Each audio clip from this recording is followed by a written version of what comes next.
Service here at Unity is open to everybody who's located in the Carlisle area. Anybody who suffers with an addiction can access the services, and that can be either alcohol, drugs, over-the-counter medication, prescribed medication, and that's for the group who are 18 and over. We've got an engagement team that would really support people to enter into treatment and support them to look at their recovery and set their goals, and then they would move through into the case management team if they required longer term support, and we would be supporting them to continue their recovery journey and move out into the community, hopefully abstinent and living drug-free lives. Acting as a role model, people, it's live, people can see and talk to them, and they can put out the pitfalls along the journey, because it is a journey and it can be tough at times for people, but it's a case of there's always somebody there to help support them. It makes me feel good. I think my life's worthwhile at the moment. When I'm not sober, my life is very chaotic, and it's just unmanageable really. This time, because I've just got detoxed in September, so I feel I've moved on a lot more this time because of Unity, and Gateway's helped me as well with that being there for the drop-in and stuff to keep me sort of focused all the time.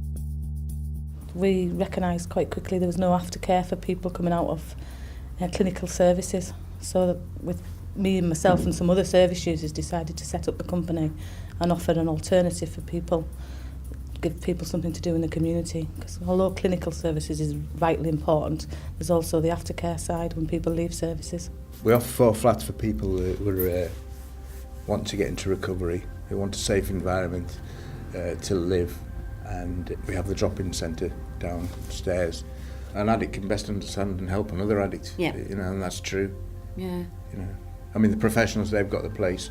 I suppose I'm a professional now, but I don't see myself as one. I just see myself as another addict who wants to help another addict. I mean, it's intimidating for somebody who's kind of been isolated on their own in their addiction. So Stuart and I will come out and meet them, take them downstairs, get them to have a chat, and hopefully then they'll start building a circle of friends, and it all adds on to that support network. So it is vital. You need to build up your support network, and don't be scared to ask for help.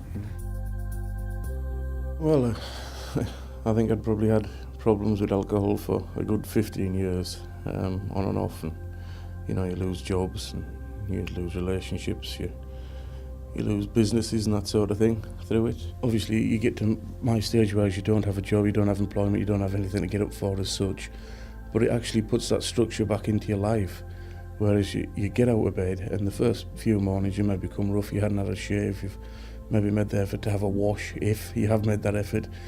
But then as you start to pick up, it's nice to see people here as well, and when they first come, they're as rough as a, badger, let's just leave it at that. Yeah. But they do pick up, and you see by the way they start to dress, and by the way the voice changes, and the way they open up, and it's nice to see that change, and it's nice to be in among that as part of the group and just have that group support there. When you get the support of people around you, such as I've had from Unity here, and you realise there is a future, and you see people, I mean there's people working in the services that have been service users themselves, and I admire those people.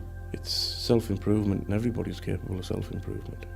I mean, I think it's amazing service in terms of recovery, I mean, recovery's infections, it's like a smile, you smile, and what does everybody else do? They smile, and that's how I see it, and that's how I perceive it. So if we can continue that infection, and we can continue to build recovery networks for people, and we can continue to support individuals through making changes in their lifestyles, and then letting go and saying, okay, well, it's okay, go and participate in this service, go and participate there. It's okay to try out, it's okay to make mistakes. If you need to come back, we'll support you again and support you as much as we can.